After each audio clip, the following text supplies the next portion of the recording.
de graduados de, de- de la UBA, especializada en Derecho Tributario, y hoy nos va a estar hablando específicamente de lavado de dinero y la UIF, ¿no? La Unidad de Información Financiera, que tiene un rol fundamental en esto que ahora la doctora lo va a pasar a explicar, y que se puso en discusión en el último tiempo, con todas las modificaciones que desde el Gobierno Nacional se impulsaron, ¿no?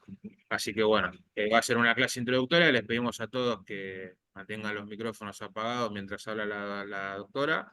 Y bueno, cualquier cosa, ella ahora dirá si prefiere que hagan las preguntas al final o vayan preguntando durante la conversación. Eso lo va a definir la doctora.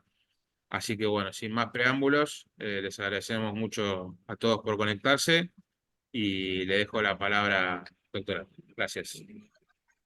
Bueno, muchas gracias. Muchas gracias también a la web de Derecho, muchas gracias Ezequiel Michel, a cada uno de los que integran esta organización estudiantil. Para mí es un gran honor estar hoy con ustedes y con queridos alumnos de la facultad. Veo que también hay alumnos de otras facultades, hay también profesores, ex jueces, colegas, especialistas. Realmente hoy nos une en un momento también difícil, política, económicamente, históricamente, en la universidad que tanto queremos, que es la Universidad de Buenos Aires, nuestra casa para quienes nos formamos ahí. Así que para mí es un momento de felicidad y de agradecimiento de estar con ustedes, más con un tema que me apasiona, que justamente es el tema del lavado de dinero, ¿no? En un momento también histórico, donde tenemos un presidente que dice, a mí no me importa de dónde vengan, pero que vengan los capitales.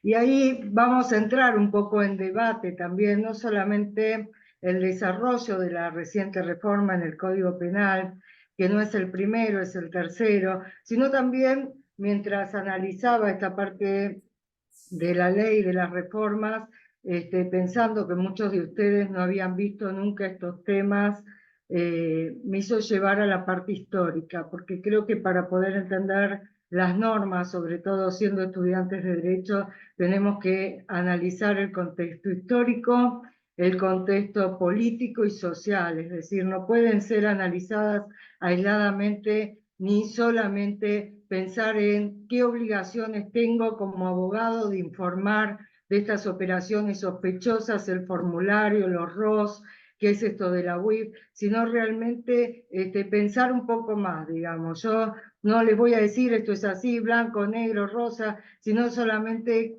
creo que con tantos años de docencia, lo único que quiero es crear la semillita para que ustedes piensen, analicen y hasta qué punto esto que nos están pidiendo que cumplamos tiene algún efecto real, tanto para lograr el combate de la delincuencia organizada en forma internacional, sino también para el blanqueo de los capitales. ¿Sí? Si me permiten, entonces voy a compartir, bueno, agradezco nuevamente, veo gente muy querida, Mirta, el doctor Quinto Kramer, que siempre me acompañan, en el Colegio de Abogados de Morón, bueno, Evelyn, un montón de gente que está también en el Colegio de Abogados, que hace tantos años me acompaña y me da la posibilidad de disfrutar del derecho tributario que es tan apasionante. Espero se sumen, espero que pronto se reciban quienes están estudiando, y sepan que toda la vida tienen que seguir estudiando. Imagínense que yo me tuve que sentar y ponerme a estudiar todas estas reformas que acaban de implementar, todos estos artículos, así que siempre hay que estudiar, siempre hay que analizar y bueno, la vida nos da sorpresa. Así que bueno, si podemos entonces compartir, creo que tengo el host, no, todavía no, ¿no? Ahí estamos.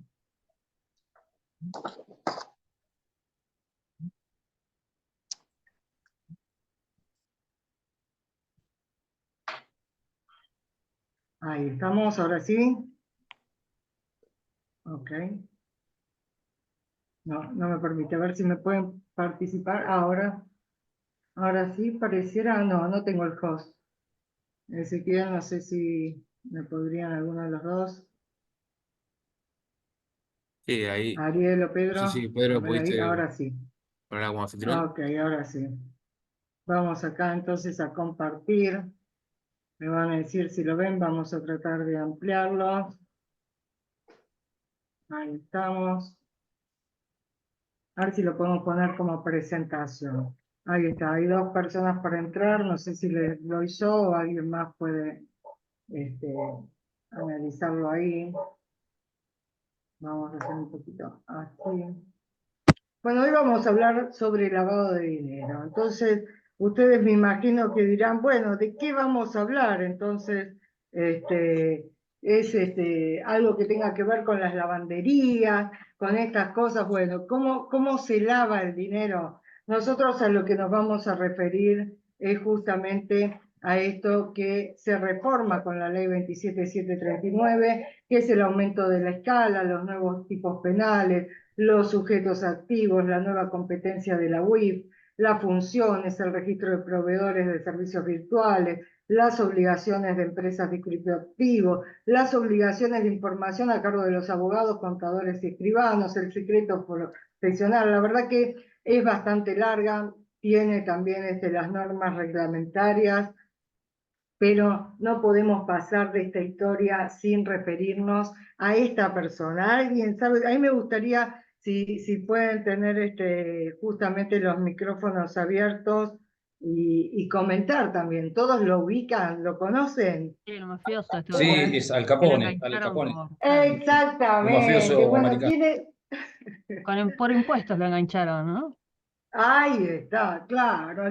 A los abogados, si no les gusta el derecho penal o no les gusta estos temas, digamos, el delincuente más importante del siglo pasado. Entonces, y estos los conocen también, aparte de ser actores muy lindos, Elion Ness y Los Intocables, ¿no? Cuentan toda la historia de Al Capone. Al Capone, algo que es importante también. Al Capone era el padre de la mafia italiana de Estados Unidos en los años 20 y 30, y esta proliferación justamente de justamente estas mafias italianas y el valor se había, digamos, extralimitado, había aumentado la estructura de estas mafias y del poder de estas bandas criminales por un detalle. Y era justamente por la ley seca, esta ley que lo que hizo fue justamente que prohibía cualquier tipo de fabricación y venta de bebidas alcohólicas cuyo contenido de alcohol era superior al 5%. Y esto lo dejo picando ahí por la sencilla razón, vamos a admitir acá a todos, por la sencilla razón de que muchas veces se habla del narcotráfico y algo que se debe analizar es el valor, ¿no es cierto?, de la droga con la prohibición. Pero ¿qué pasa? Dice Diego Cuaresma de Olivera, es un error vincular al Capone con el lavado de dinero. ¿Por qué? Porque Al Capone no quería lavar dinero. Lo que pasa es que fruto de esa actividad, Al Capone, con ese dinero espurio de la prostitución, el juego, la extorsión, y todo eso, empezó a poner distintas lavanderías y por eso se habla del lavado. Pero en definitiva lo que quería Al Capone era justamente evadir impuestos, como dijeron ayer.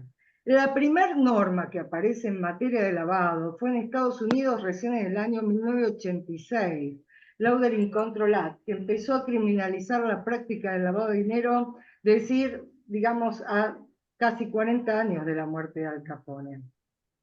Lo que pasa es que digamos, este ladrón tan famoso fue justamente preso no por las actividades ilícitas que realizaba, sino justamente por evadir impuestos. Por eso quienes hacemos derecho tributario, penal tributario, siempre pensamos en Al Capone, en la mafia italiana y pensamos también en esto que decía Zaffaroni, que las cárceles estaban llenas de ladrones de gallinas, mientras que no iban los ladrones de guantes blancos, ¿no? O de cuello blanco. En cuanto a la práctica y al concepto de lavado, tenemos que en esa práctica económico-financiera se puede definir como un conjunto de operaciones realizadas con la finalidad de hacer del dinero obtenido ilegalmente mediante actividades ilícitas, dinero sucio, pase por una serie de transacciones ¿no?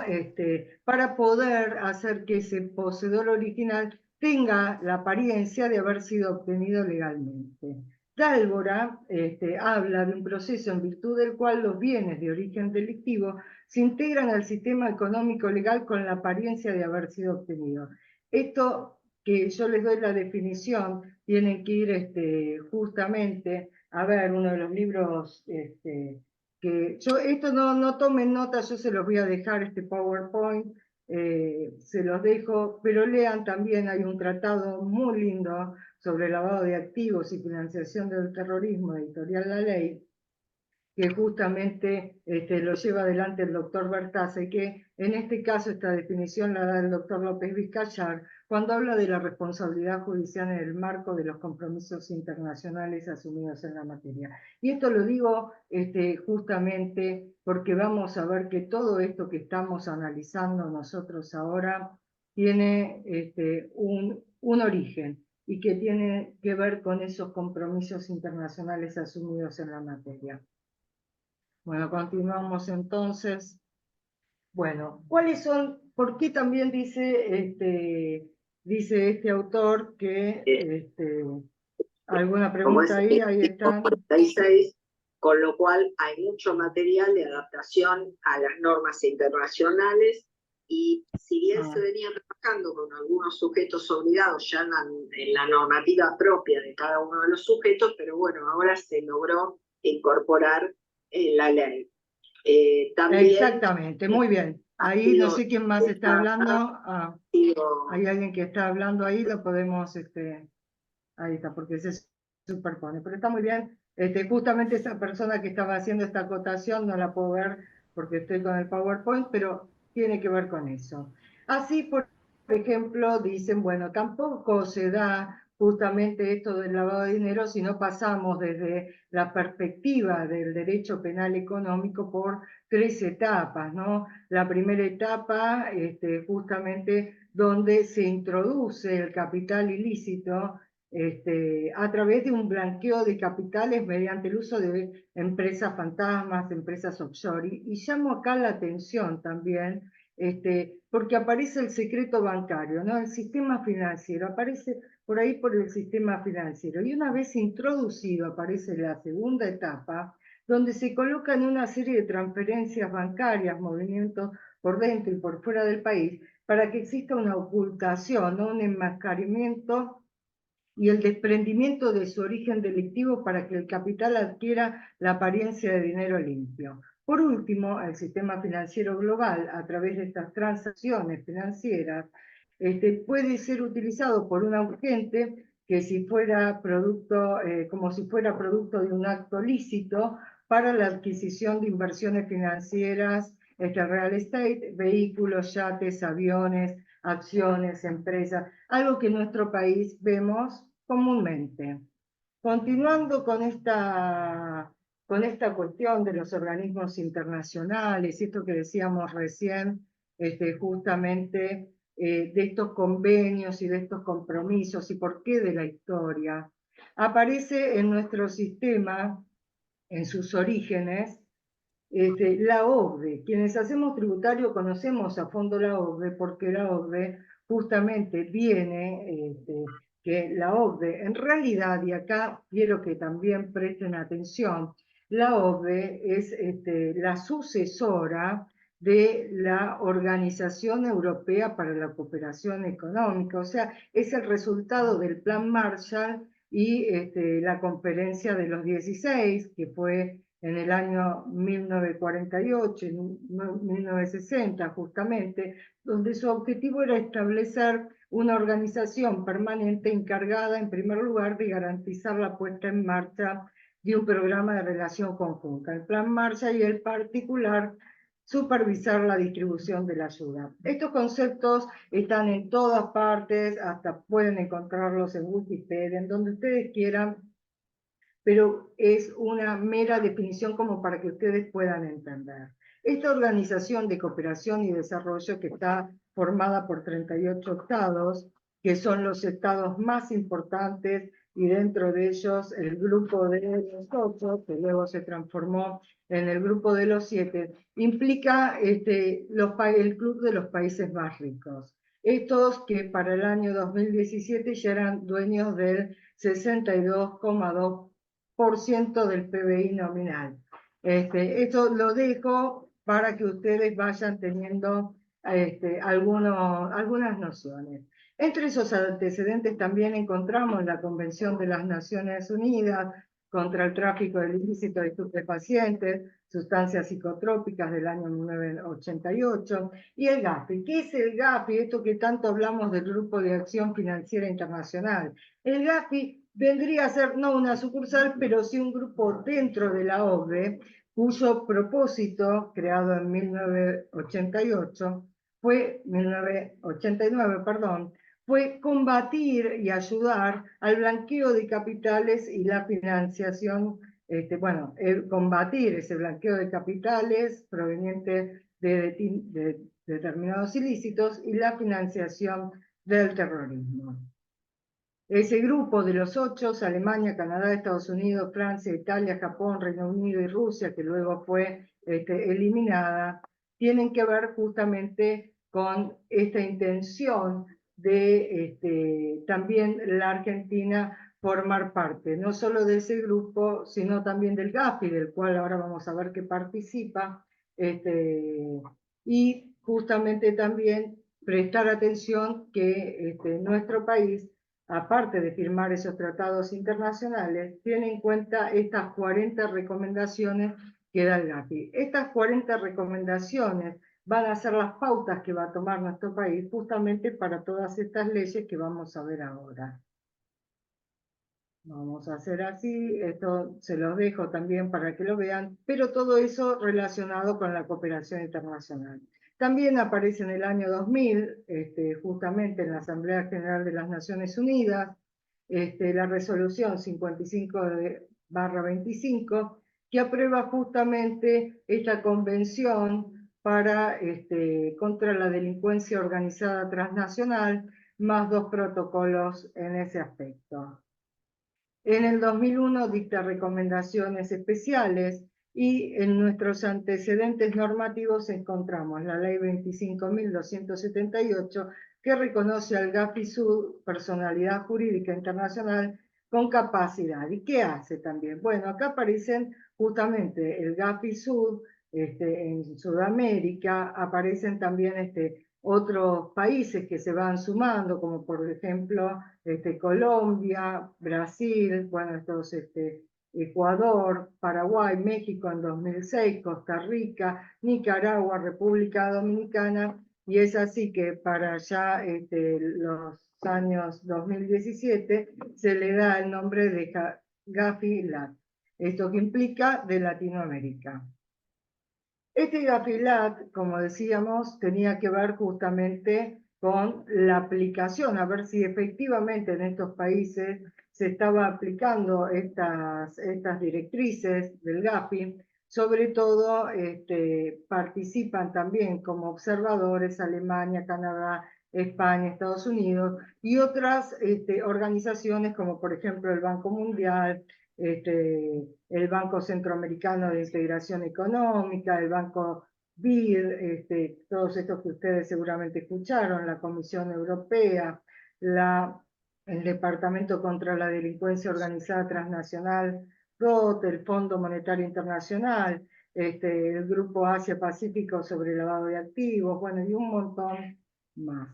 El grupo Egmont también aparece en el año 1995, justamente esta entidad transnacional reúne las unidades de inteligencia financiera de todo el mundo para facilitar la cooperación entre entidades que se conocen justamente contra la lucha para el lavado de activos. Con el paso del tiempo, la misión de la UIF y el grupo de Egmont se ha ampliado de manera que ahora incluye el lavado de activos, delitos procedentes de asociados y financiamiento del terrorismo. Este organismo internacional justamente se consagra para colaborar con esas cuestiones que tienen que ver a la cooperación internacional y unidades de información financiera.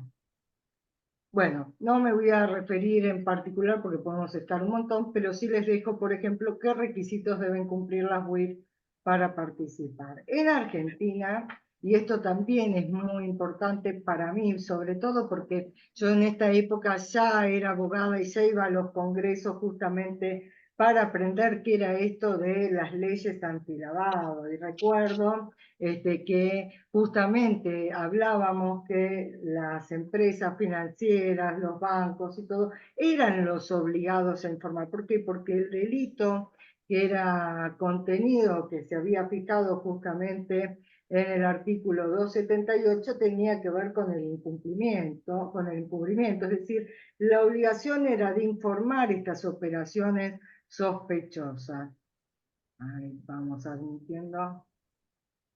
En el año 2002 se analizaron 10 ROS. ¿Qué son los ROS? Los ROS son estos reportes de operaciones sospechosas. De esos reportes, justamente, ¿qué se hizo en 8 años? Porque desde el 2002 al 2010, bueno, solamente una llegó a una sentencia condenatoria. Cuenta Bertaza en uno de sus libros, justamente analizando el caso de unos mexicanos que habían pasado por la aduana y resulta que en vez de traer $10.000 habían traído más dólares, entonces directamente para tener un juicio abreviado reconocieron que tenían la plata abajo y por estos dos delitos que eran contrabando y lavado de activos. Bueno, entonces ahí estamos, que estoy admitiendo. Bueno, seguimos con las leyes que tuvimos en la Argentina. Bueno, luego vino en el 2011 esta ley 26.683. Esta ley justamente incorpora 6 apartados en el 303, las dificultades del delito previo. Estas son las cosas que durante todos estos años, desde el 2011 hasta ahora, fueron discutiéndose, que tenían que ver, por ejemplo, con qué pasaba con el delito previo. Vemos que ahora se acaba de modificar también. ¿Qué pasa también con la multa? ¿Qué pasa también? ¿Era necesario un delito o solamente tenía que existir una conducta disvaliosa? Bueno, ¿qué pasaba con el autolavado? Aparece, porque antes decíamos que era justamente por el deber de informar. ¿Qué pasa con la UIF? Y acá también es importante señalar, porque hemos hecho muchos congresos, y mismo también en el Colegio de Abogados de Morón, donde ha venido quien era representante de la UIF, ¿no es cierto? La UIF era, porque ahora ya se modificó la órbita, una entidad autónoma y autárquica financiera dependiente del Ministerio de Justicia y que era la encargada de hacer el análisis y el tratamiento y la transmisión de la información a efectos de prevenir e impedir el delito de lavado proveniente de los delitos previstos en el artículo 6 de la 25.246, que es justamente también la que se modifica. Acá están todos los delitos que son anteriores y es prácticamente semejante. Bueno, ahora tenemos esta ley que es la 27.739, de la que vamos a dialogar ahora. Es interesante analizar esta ley en cuanto establece justamente la primera referencia, que es la modificación al artículo justamente 41 quinques del Código Penal, que agrega: cuando algunos de los delitos previstos en este código, y esto que está en amarillo es lo que introduce, en leyes especiales son las leyes que incorporen al derecho interno tipos penales previstos en convenciones internacionales vigentes ratificadas en la República Argentina, hubiere sido cometido con la finalidad de aterrorizar a la población o obligar a las autoridades públicas nacionales, gobiernos extranjeros o agentes de organización internacional a realizar actos o abstenerse de hacerlo, la escala se incrementará del doble del mínimo y el máximo. Las agravantes previstas en este artículo no se aplicarán cuando él o los hechos que se traten tuvieran lugar en ocasión del ejercicio de derechos humanos y sociales o de cualquier otro tipo de derecho constitucional. Al respecto, yo podría dar una charla que podemos estar varias clases con relación a este artículo de la imputabilidad, porque justamente acá les dejo un articulito de Juan Fernando Gaubert, donde justamente habla de cuando se establece originariamente este artículo 41 quinquies. ¿Por qué? Porque se decía que esto estaba justamente pensado para castigar lo que tenía que ver con las manifestaciones, ¿no? Entonces, bueno, acá si bien también se hace referencia al GAF y a las leyes internacionales, acá justamente lo que hace referencia es a esa remisión. Hay un montón de autores, doctores, que hacen referencia a esta normativa, criticándola severamente,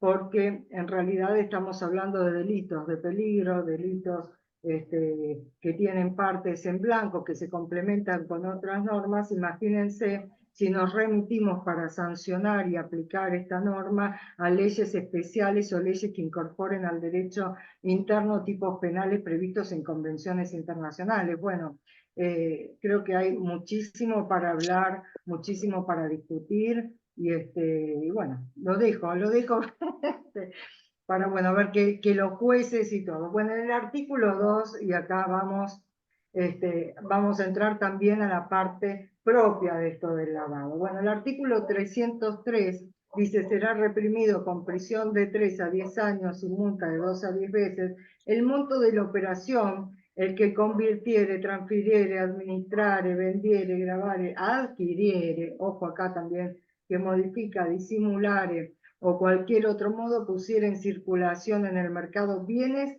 u otros activos provenientes de un ilícito penal con la consecuencia posible del origen de los bienes originarios o subrogantes, adquiera la apariencia de un origen lícito y siempre que su valor supere la suma de 150 salarios mínimos vitales y móviles al momento de los hechos, sea en un solo acto por la reiteración de hechos diversos vinculados entre sí.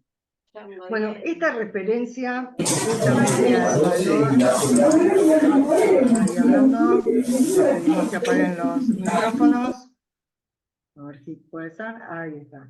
Perfecto, bueno, entonces acá vemos una norma que en cierta forma tenemos también que tiene en cuenta esto de la inflación, tiene en cuenta los cambios, pero yo quiero dejar algo también para que ustedes vayan pensando.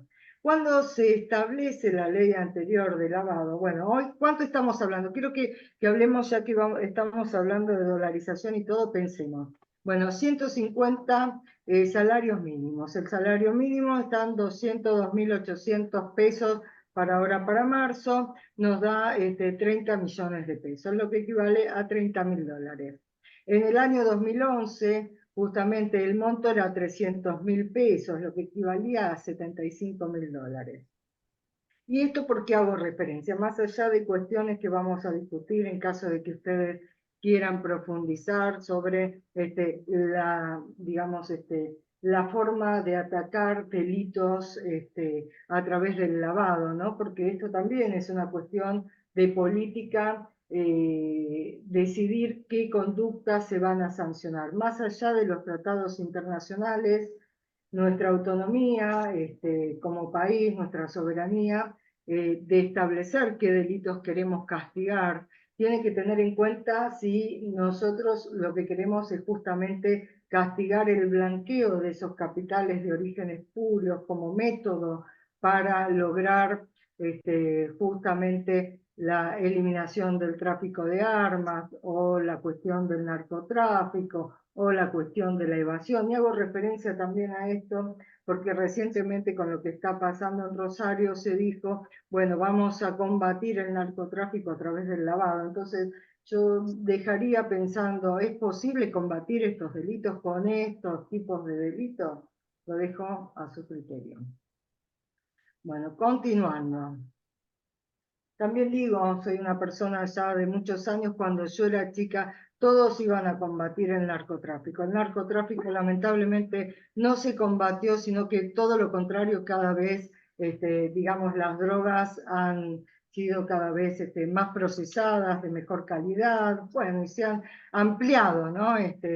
Los narcóticos. Bueno, más allá de eso, y que es toda una cuestión especial para analizar. Lo mismo que la venta de armas, el tráfico de armas, en un momento donde tenemos la guerra contra Ucrania, donde tenemos también todo lo que está pasando en Israel. Bueno, toda esta cuestión es para hacer esta discusión. Por eso, más allá de la cuestión de la Universidad de Buenos Aires, como exalumna, como docente, pienso que se tiene que volver a abrir las cátedras y empezar justamente a discutir qué es lo que nos sirve como país, qué es lo que necesitamos, qué es lo que queremos, qué es lo que va a garantizar nuestras normas y hacia dónde apunta nuestro sistema judicial.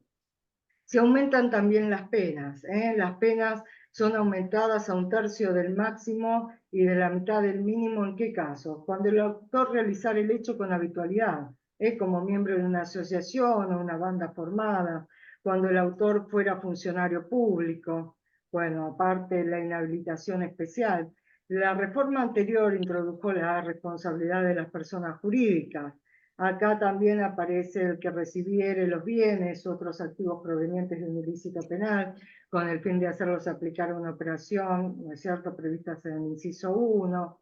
También si el valor de los bienes no superare la suma indicada justamente en el inciso 1, el autor será reprimido solo con una pena de multa de 5 a 20 veces el monto de la operación. Por otro lado, otra cuestión que nos hace pensar es si seguir aumentando normas, ¿no? Estos ilícitos penales logran con la finalidad.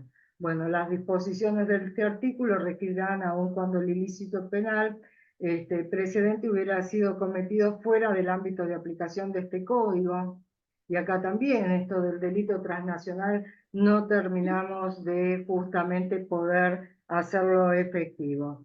El otro día en una de las charlas que hemos dado con otros colegas de otros países, vemos que lo que tiene que ver con el narcotráfico, la venta de armas, en términos monetarios supera 5 veces, ¿no?, el PBI de nuestro país como mínimo.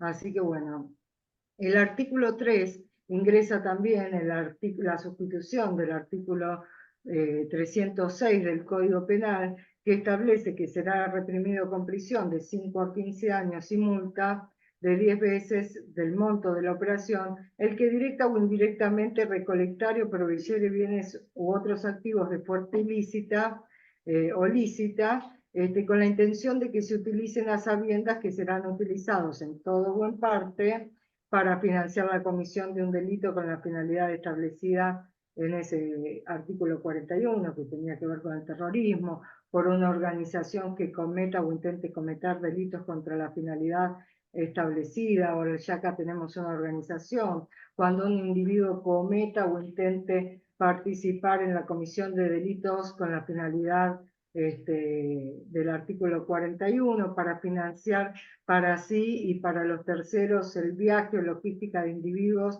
o cosas a un estado distinto. Bueno, seguimos para financiar para sí o para terceros la provisión o recepción de entrenamiento para la comisión de delitos, para financiar la adquisición o elaboración de productos, posesión, suministro, etcétera. Bueno, también será reprimido con la misma pena de prisión y multa quien elabore, produzca, fabrique, desarrolle, posea, suministre, exporte, importe, almacene, transporte, transfiera, emplee o de cualquier forma prolifere, incrementando, acrecentando, reproduciendo, multiplicando las armas de destrucción masiva señaladas en el párrafo anterior, sus sistemas, vectores y sus materiales relacionados destinados a su preparación. Y acá también algo me hace un poco de ruido, ¿no? Hasta qué punto podemos justamente en nuestro país referirnos a estas cuestiones. Bueno, las penas establecidas se aplicarán independientemente del acaecimiento del delito al que se destinará el financiamiento, y si este se cometiera aún si los bienes o el dinero no fuera utilizado para la comisión. La escala penal que se financia o pretende financiar fuera menor, se aplicará la escala penal del delito que se trate. Esto que les estoy comentando tiene que ver a esta ley, a esta reforma, y se los comento también porque esto es lo que se reformó. Entonces, este paquete de normas y de medidas es necesario que ustedes lo analicen y lo lean en profundidad. Ahora bien, esto nos simplifica, nos ayuda, bueno, esto se los dejo también para pensar. Bueno, cuando hablábamos recién de la ley 25.246, también cambian, ¿no?, esos hechos o esas definiciones. Justamente cuáles eran, y ahí vamos.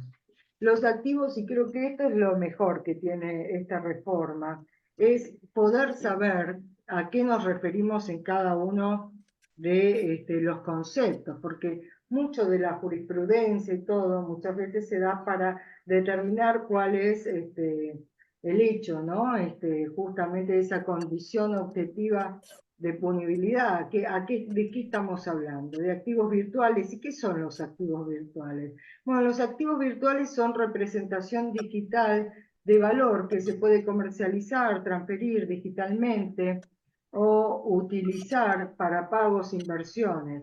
En ningún caso, dice, se entenderá como activo virtual la moneda de curso legal en el territorio nacional y las monedas emitidas por otros países o jurisdicciones. Sigue siendo una norma que sigue generando algunas dudas. Actos terroristas. ¿Qué son esos actos terroristas? Bueno, justamente tenemos que ir a esas convenciones internacionales. Es cualquier acto que se ejecute con la finalidad de aterrorizar a la población u obligar a las autoridades públicas nacionales o a gobiernos extranjeros o agentes de una organización a realizar un acto o a abstenerse de hacerlo. Bueno, continuando, y acá creo que también tiene que ver con un avance de los conceptos y de la jurisprudencia, es esto del concepto del beneficiario final, porque justamente acá vamos a ver quién se beneficia de toda esta operación, quién es el sujeto que está escondido, quién es el que está lavando, quién es el que ayuda. Bueno, esto nos permite también analizar justamente esos beneficiarios finales, las personas humanas que posean participación o derecho a voto y ejerzan por cualquier otro medio el control directo o indirecto de una sociedad, una persona jurídica, que, por ejemplo, como decíamos, las offshore en su momento, ¿no?, quienes estaban atrás de esas offshore, seguimos admitiendo a todos. En el caso de que hubiera contratos de fideicomiso, esa estructura jurídica, bueno, nosotros ya hoy sabemos que con el corrimiento del velo societario podemos encontrar esas personas, y que el fisco también en muchos casos, y digamos, digo el fisco, pero en realidad todo el Estado posee mucha información, más aún teniendo en cuenta justamente la OCDE, que tiene que ver con convenios que se firman con distintos países para el intercambio de información. Por ejemplo, lo que va a empezar a utilizarse ahora con Estados Unidos, que va a mandar la información, a ver, pedimos a los que tienen los teléfonos encendidos, que justamente qué información van a brindar. Ahí vamos a... Acá estamos. Bueno, ahí muteamos a quien estaba con el micrófono. Bueno, en caso de cuando no sea posible individualizar a aquellas personas humanas que revistan la condición de beneficiario final, conforme a esta definición, se considerarán beneficiarios finales a las personas humanas que tengan a su cargo la dirección, administración o representación de la persona jurídica, fideicomiso, fondo de inversión, cualquier otro patrimonio de afectación o estructura jurídica. Creo que no obstante esa definición siempre debe estar pensándose en quién es el beneficiario. Bienes u otros activos. Cualquier activo, incluyendo, aunque no sea exclusivamente fondos, dineros, divisas, recursos económicos, petróleo, recursos naturales, bienes de todo tipo, tangible o intangible. Vemos todos estos, incluyendo, por ejemplo, la forma electrónica o la digital que evidencien la titularidad, la participación de bienes u otros activos. Todo esto se considera bienes, bonos, giros postales, acciones, letras de cambio. Creo que a veces nosotros los juristas los legisladores también pensamos incorporar todo para que no quede nada afuera, y siempre queda algo, porque, digamos, las conductas siempre se modifican y incorporan otros conceptos. Bueno, ¿quiénes son los clientes? Y esto tiene que ver también, ahí vamos a pensar, ¿quiénes son los clientes? Y son todas aquellas personas humanas, jurídicas u otras estructuras jurídicas nacionales o extranjeras, quienes actúen por cuenta propia y a orden de esta, con los cuales se establezcan de manera ocasional o permanente una relación contractual con carácter financiero. También hay un enfoque basado en los riesgos, que es importantísimo, respecto de la regulación y aplicación de medidas para prevenir o mitigar el lavado de activos. El financiamiento de la proliferación de armas de destrucción masiva, esto que hacíamos referencia antes, los proporcionales a los riesgos identificados, que incluyen a los procesos para su identificación, evaluación, monitoreo, administración. Bueno, queremos justamente, dice la ley, mitigar a los fines de localizar los esfuerzos y aplicar los recursos de manera más efectiva. Hechos o operaciones sospechosas. Y creo que acá es donde todos tenemos que justamente prestar atención, y cuando la ley, vamos a ver también que tanto abogados como contadores y escribanos nos dice que tenemos que informar sobre hechos o operaciones sospechosas, lo primero que nos preguntamos es, ¿qué es una operación sospechosa? ¿Qué hecho? A ver, mi vecino tiene plata abajo del colchón. Digo esta referencia porque justamente el presidente hablaba, yo quiero la plata que está en el colchón, esa plata que la gente trabajaba y que muchas veces puede ser que no declarara para no pagar tantos impuestos y poder subsistir, o herencias que no fueron declaradas. Bueno, ¿qué pasa con esos hechos o operaciones sospechosas? Aquellas tentadas o realizadas que ocasionan sospecha o motivos razonables para sospechar que los bienes. Si compró un auto, la verdad yo no sé cómo hace para comprarse ese auto, siendo que trabaja en el supermercado, ¿no? Entonces, ¿de dónde sacó la plata? ¿Eso qué? ¿No? Parece cuestiones de vecindad. Los activos deben estar en algo raro. Bueno, activos involucrados que provienen o están vinculados con un ilícito penal o están relacionados a la financiación del terrorismo o al financiamiento de la proliferación de armas de destrucción masiva, o que habiéndose identificado previamente como inusuales, luego del análisis, evaluación, son realizados por el sujeto obligado y no permitan justificar esa inusualidad. ¿Y qué es esa inusualidad? Bueno, por suerte, la misma ley nos habla de operaciones inusuales, que son aquellas operaciones realizadas en forma aislada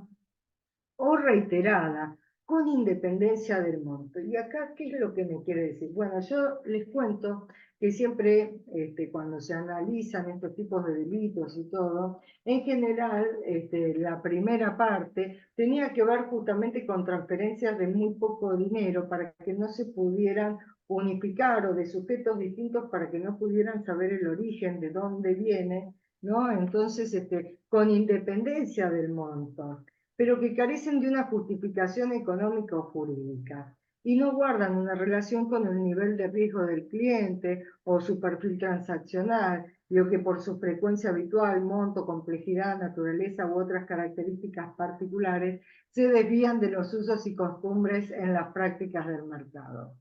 Los organismos de contralor específicos son el Banco Central, la Comisión Nacional de Valores, el Instituto Nacional de Asociativismo y Economía Social, la Superintendencia de Seguros de la Nación, y dice, y otros que en el futuro se incorporen a través de la reglamentación, más pensando que en algún momento también se pensaba eliminar algunos de estos organismos. Bueno, y acá viene otra cuestión. ¿Quiénes son esas personas expuestas políticamente? Esto que todos nos piden para hacer cualquier sociedad. ¿Es usted una persona humana políticamente expuesta? ¿Es usted un funcionario público? ¿Es usted un pariente de un funcionario público? Bueno, a ver.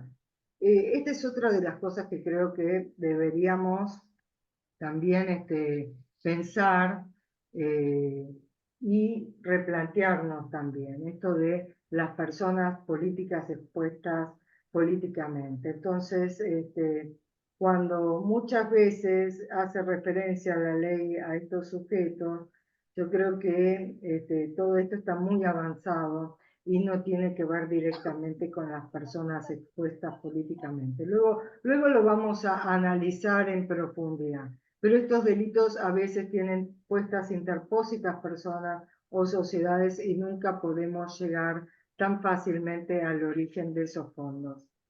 Continuamos. Organizaciones sin fines de lucro. Evidentemente, uno de los objetivos principales y donde está puesta también la vista tiene que ver con estas organizaciones sin fines de lucro. ¿Y cuáles son? Son personas jurídicas cuya actividad habitual sea la recaudación o el desembolso de fondos para propósitos caritativos, religiosos, culturales, educativos, sociales o fraternales. Y sobre esto también podemos discutir ampliamente, ¿no? Porque esto tiene que ver con un bien público. El proveedor de servicios de activos virtuales. Bueno, y acá viene otro aspecto también, que es cómo se fiscaliza, cómo se analiza, cómo podemos, como país, con nuestros sistemas, de alguna manera, justamente controlar estos organismos, estos proveedores de servicios. Evidentemente hoy hay toda una discusión también de cómo se graban esos servicios virtuales. Una discusión que no se da solamente en nuestro país, sino se da en Europa con una tasa común y con un monto común y mínimo. Bueno, un montón de cuestiones. Por ejemplo, cuando hablamos de proveedor de servicios virtuales, aparece cualquier persona humana o jurídica que como negocio realiza uno más de las siguientes actividades. Por ejemplo, intercambio de activos virtuales y moneda de cursos legales, monedas fiduciarias, intercambio de una o más formas de activos virtuales, transferencias de activos virtuales, custodia y o administración de activos virtuales, instrumentos que permitan el control, participación y provisión de servicios financieros, oferta de la emisión, bueno, todo eso. Y la UIF aparece acá, como decíamos, la Unidad de Información Financiera, como un organismo especial. A ver si ahí se escucha bien, creo que hay alguna... Ahí estamos. Hay alguna cuestión de... No sé si vamos a pedir, esperen que se movió por acá. Pedimos a los que tienen los micrófonos. Ahí está. Muy bien. Vamos acá entonces. Bueno, entonces ya vimos quiénes eran los proveedores. Y vamos a hablar de esta WIF. A ver, acá tenemos a alguien más que está... Ahí estamos. Los que tienen los micrófonos les pedimos que los apaguen. Volvemos acá. Y vemos la UIF. Este organismo, Unidad de Información Financiera, que antes dependía justamente del Ministerio de Justicia, ahora aparece como un organismo descentralizado de la Administración Pública Nacional, pero en la jurisdicción del Ministerio de Economía. Tiene personería jurídica propia, funciona en forma autónoma, en forma autárquica también, en forma administrativa, económica y financiera, bueno, según las normas que le atribuye la ley. Ahora, las funciones justamente de esta unidad de información financiera, que justamente será la encargada del análisis y el tratamiento y la transmisión de esta información, o sea, estos ROS que decíamos, tiene que impedir esto que la propia ley modifica, que es el delito de lavado de activos, ¿no? Entonces, ¿qué delitos están o cuáles son los provenientes justamente? La ley, a lo mismo que hacía la ley anterior, justamente, nos habla de los delitos relacionados con el tráfico y la comercialización ilícita de estupefacientes, que hablábamos recién, delitos de contrabando, supuestamente, en los supuestos especialmente agravados, los delitos relacionados con la asociación ilícita del Código Penal, también los delitos cometidos, por ejemplo, por estas asociaciones ilícitas con fines políticos o raciales, el fraude a la administración pública del Código Penal, los delitos que tienen que ver con la prostitución, la corrupción de menores, la pornografía infantil, los delitos con la finalidad que veíamos en el artículo 41, tiene que ver también con la financiación del terrorismo, la extorsión, el régimen penal tributario, que lo dice específicamente, delitos de trata de personas, delitos contra la salud pública, el medio ambiente,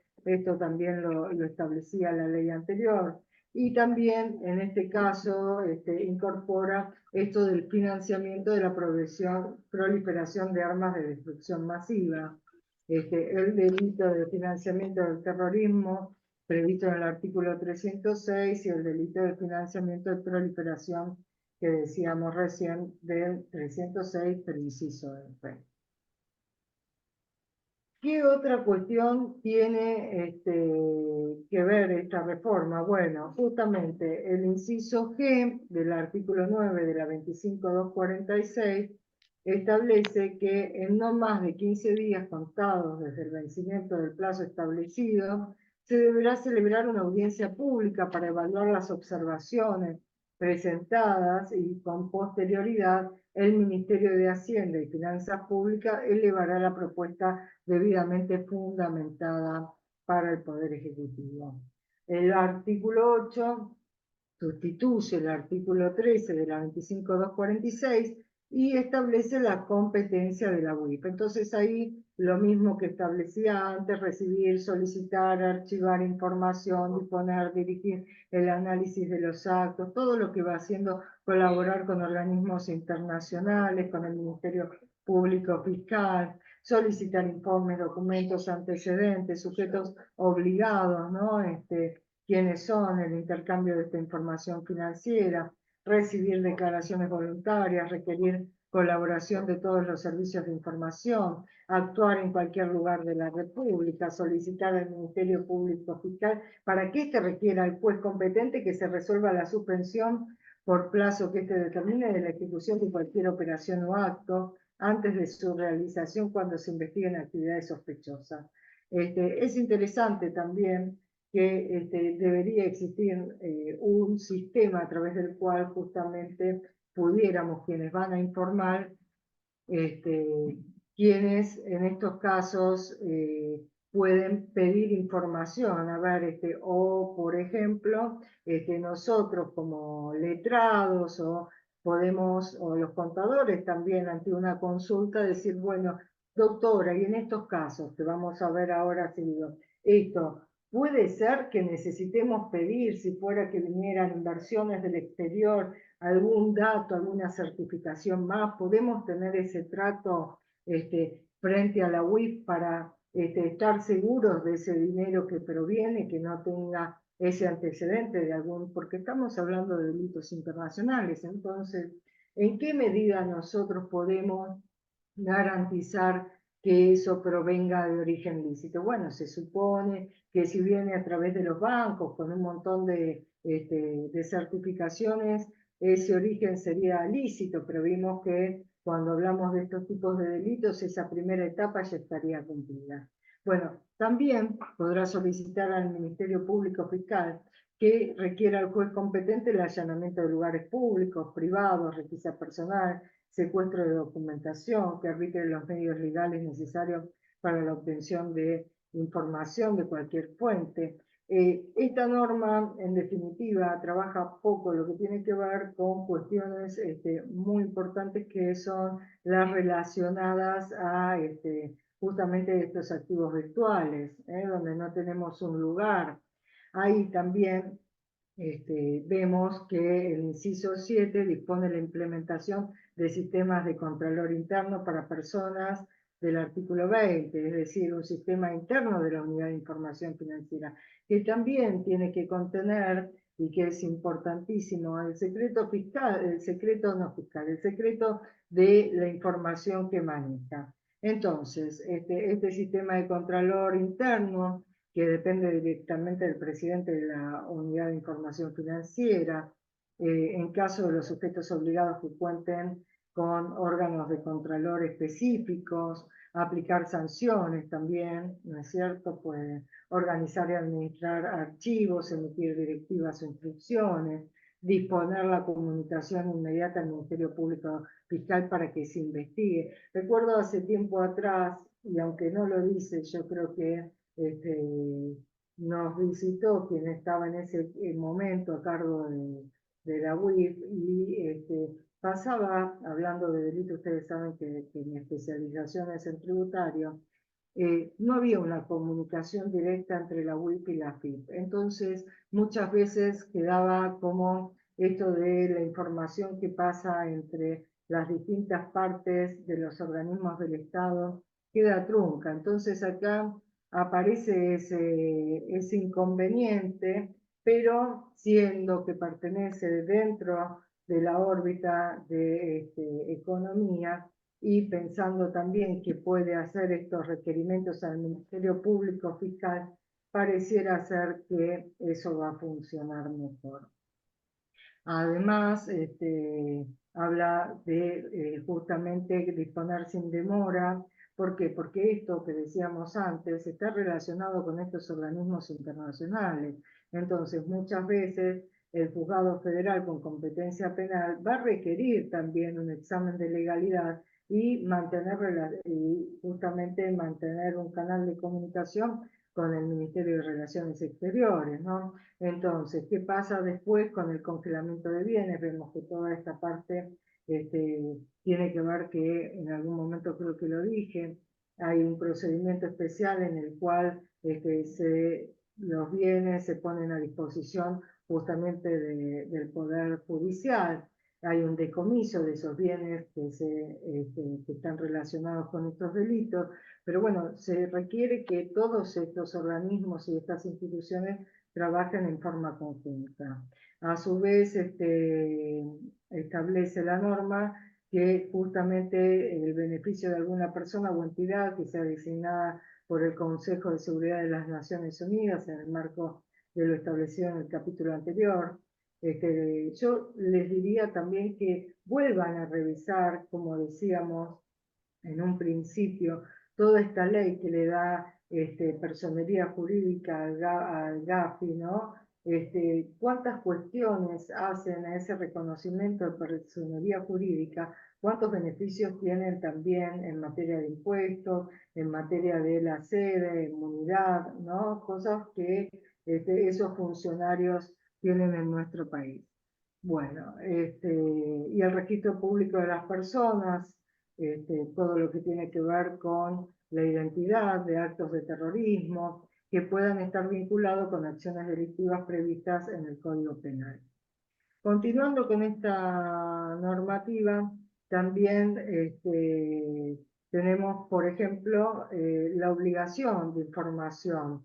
Y acá nosotros vemos que los que eran originariamente tenía que ver con estas entidades financieras, con el Banco Central, con las remesadoras de fondos, con las empresas dedicadas al transporte de caudales, pero esto empieza a ser cada vez más sobre. Entonces aparecen los emisores y operadores, proveedores de servicios de cobro o pagos, los proveedores no financieros de crédito, aparecen también, por ejemplo, las personas humanas o jurídicas o autorizadas por la Comisión Nacional de Valores, de acuerdo a la Ley 26831, que en realidad tienen que ver también con quienes son agentes de colocación y distribución, por ejemplo, de fondos comunes de inversión, personas jurídicas a cargo de la apertura de algún legajo de identificación de clientes, para lo que tiene que ver también con el registro de depósitos colectivos, valores negociables, bueno, y así tenemos un montón. Pero siguiendo con estos obligados, tenemos también la sociedad de capitalización y ahorro y préstamo, tenemos también los proveedores de servicios de activos virtuales que hablábamos recién, las personas humanas o jurídicas, las estructuras que tengan como actividad habitual o administren el transporte o organicen cualquier manera, ¿no es cierto?, a través de un sistema de captación de juegos de azar. Y acá es fundamental qué pasa también con todos estos juegos de azar electrónicos en el teléfono. Hay un mercado muy importante en este aspecto. Las personas humanas o jurídicas y otras estructuras con o sin personería jurídica que realicen el corretaje inmobiliario, personas humanas o jurídicas que tengan que ver con la inversión filatélica, monumismática, todo lo que era con antigüedades, ¿no es cierto?, cuadros, todas joyas, bienes metales. Bueno, sobre esto hay un mercado especial y esto está muy relacionado con este tema del lavado. Los libros y la historia nos llevan a este aspecto. Bueno, vamos a seguir entonces con estos temas. Continuamos por acá y vemos también, a ver si vemos lo anterior. Bueno, vemos acá justamente en el artículo 17 que aparece, el inciso 17 aparece la responsabilidad de los abogados, no se ve justo porque está el borde, ¿no?, de la pantalla, pero de los abogados, de los contadores públicos, los escribanos. Pero hay algo, ustedes saben que tanto la FACA, la Federación de Colegios de Abogados, como el Colegio de Abogados de Capital Federal, también la Asociación de Abogados, se han manifestado contra este inciso que establece obligaciones de información de los abogados. Ya nosotros tenemos otros antecedentes donde hay justamente pedidos de información por parte de la FIP, cuando hay una planificación fiscal que podría ser, digamos, importante o a nivel internacional, que pone en cabeza de estos sujetos obligaciones de información. ¿Por qué? Porque la verdad es que en los últimos 20 años cambió todo el concepto de la delincuencia internacional. Por ejemplo, la OCDE originariamente tenía que ver con los paraísos fiscales, aquellos países justamente donde iban aquellos capitales para no pagar impuestos. Eso se transformó y todo tiene que ver con la información, es decir, que esas listas negras se han transformado en ser los paraísos fiscales en aquellos países que no cooperaban y que no brindaban información. Por lo tanto, con el tiempo, todo estuvo bajo la lupa y sigue estando en lograr información. Sin embargo, desde algo muy personal, hoy en día con la inteligencia artificial y con los sistemas informáticos no podemos decir que no existe información. Hoy los estados pueden tener toda la información. El problema será cómo imputar y cómo utilizar esta información. Por ejemplo, así, no obstante, la ley en el artículo 17 establece una norma en la cual estas personas van a tener que informar cuando a nombre o por cuenta de sus clientes preparen o realicen transacciones sobre ciertas actividades. En venta de inmuebles, ¿no? Nos habla de 700 salarios mínimos vitales inmóviles, administren bienes por esos 150 salarios mínimos, administren cuentas bancarias por 50 salarios mínimos, organización de aportes o contribuciones para la creación, operación y administración de personas jurídicas o estructuras jurídicas, creación, operación o administración de personas jurídicas, otras estructuras. En el caso de los contadores, a ver, pedimos nuevamente para quienes están ahí, estamos, vamos acá. Después, cuando hacen las preguntas, les habilitamos los micrófonos.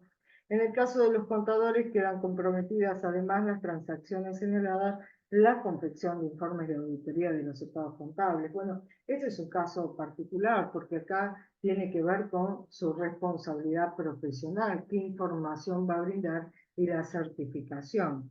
En cambio, los abogados, los escribanos públicos y los contadores que actúan como profesionales independientes no están obligados a reportar transacciones sospechosas si la información relevante se obtuvo en circunstancias en las que estos están sujetos al secreto profesional. Y esto tiene que ver porque también, así lo establece una de las directivas de la OCDE, lo dijo el doctor Bertaza, lo dijo Marcos Sequeiras también.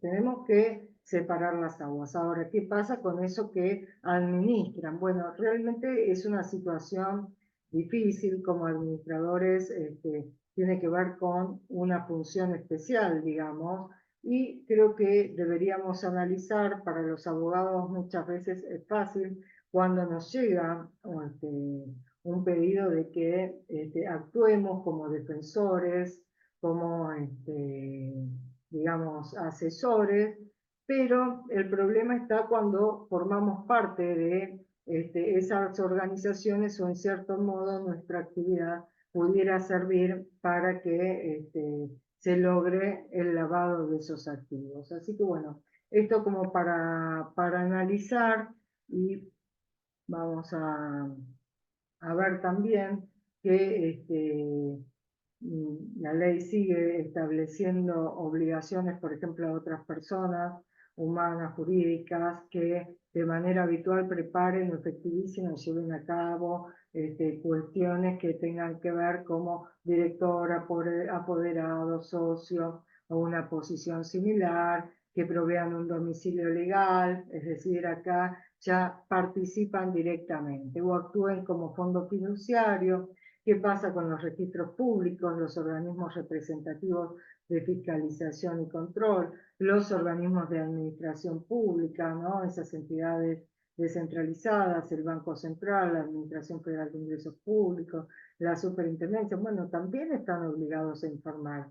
¿Qué pasa con los despachantes de aduana? ¿Qué pasa también con aquellos cuya actividad habitual sea la compraventa de automóviles, camiones? Bueno, acá ya empieza poco más, estamos todos obligados a informar este tipo de operaciones que son sospechosas. Así que si hay alguna vecina que los ve con un auto nuevo y los denuncia, no se asuste. Las personas jurídicas que cumplen funciones de organización y regulación de aporte. Bueno, esto vamos a avanzar para llegar. Y quiero poner en énfasis que justamente los últimos reportes y lo último que se habló en torno al GAP y de estas obligaciones tienen que ver justamente, y por eso también se verifica en esta ley, en actividades y profesiones no financieras designadas. Lo van a ver en todas partes, estos de la PNFD, que son justamente con la base de los estándares internacionales del GAFI para la prevención de lavados de activos, el financiamiento del terrorismo y la proliferación de armas de destrucción masiva, estas actividades de profesiones no financieras designadas. Es decir, no son esas entidades financieras que originariamente estaban pensando, sino que justamente se busca ampliar esta cantidad de sujetos que tengan el deber de informar. Estas son medidas de regulación y supervisión de lavados de activos y financiamiento. Justamente por eso aparece los requisitos del acuerdo del riesgo identificado y además contar con un supervisor u organismo autorregulador. Y acá aparece también todo lo que tiene que ver a las normas de compliance, a las normas que hacen al oficial de cumplimiento. Entonces aparecen en el GAFI ya en esas normas, ¿no? El GAFI Sur, todas estas cuestiones de agregar los casinos, los agentes inmobiliarios, los comerciantes de piedras preciosas, aparte de los notarios, los abogados, los profesionales jurídicos independientes y los contadores. Bueno, con esto damos por finalizado el tema para poder empezar a recibir preguntas y cuestionamientos. Es muy amplio, podemos estar un montón y analizando cada inciso en particular, pero no los quise aburrir porque hay tantas normas que digo, bueno, vamos a analizarlo un poco más en profundidad y bueno, y sobre todo pensar el sentido de todo esto, ¿no? Hasta dónde, para qué, y si evidentemente podemos colaborar o simplemente queremos entrar en un mundo internacional y ponernos en órbita para poder seguir recibiendo capitales y otro. Bueno, muchas gracias, Jonathan. Bueno, estoy a la escucha de preguntas que quieran hacer, pensamientos, opiniones. Siempre es bueno discutir un poquito y pensar con todo esto. Escucho. ¿Qué tal? Escucho. Buenas tardes, Susana. Te quería agradecer Hola, por Evelyn. el curso y la charla me pareció muy gratificante. Más allá de eso, te quería consultar por el PowerPoint. No sé si lo van a Sí, enviar se lo después. paso, se lo paso. Ah, Se lo paso a Ezequiel y él se los hace llegar y otros